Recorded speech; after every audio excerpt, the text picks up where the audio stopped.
Hi friend, இன்னைக்கு பார்த்தீங்கன்னா பாவக்காய் பரட்ட போகிறோம். முட்டை போட்டு பாவக்காய்.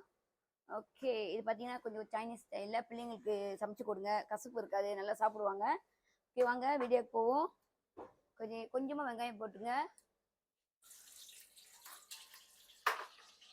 கொஞ்சம் பூண்டு நறுக்கியிருக்கேன்.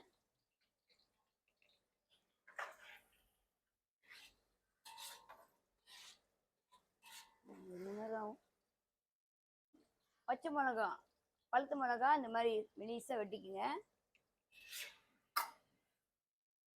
இது ரொம்ப காரிங் ஆக வேண்டாம்.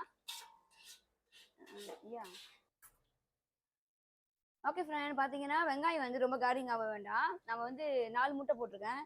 இது பார்த்தீங்கன்னா 2 பாவக்காய், நீட்டாக இருக்கும் அந்த பாவக்காய் 4 முட்டை எடுத்திருக்கேன்.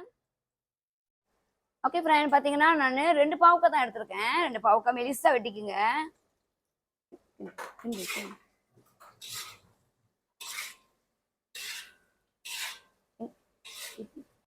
ஓகே ஃப்ரெண்ட், பார்த்தீங்கன்னா சோயா சாஸ் நான் இதில் பாருங்க ஸ்பூனில் 2 ஸ்பூன் ஊற்றுறேன்.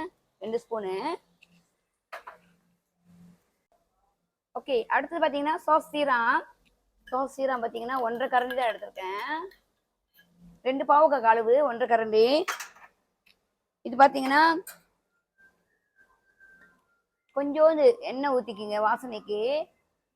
இந்த எண்ணெய் ஊற்றிடுங்க. மிஞ்ச பீஜான் கொஞ்சமா.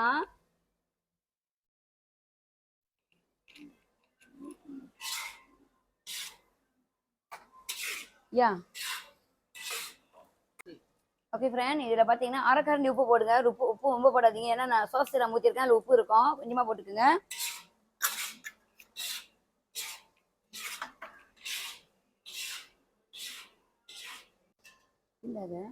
ஓகே ஃப்ரெண்ட், பார்த்தீங்கன்னா பாவக்காய் ரெடி. நான் வெங்காயத்தாள் இந்த மாதிரி நறுக்கியிருக்கேன். இது போட்டிங்கன்னா ரொம்ப வாசனையாக இருக்கும்.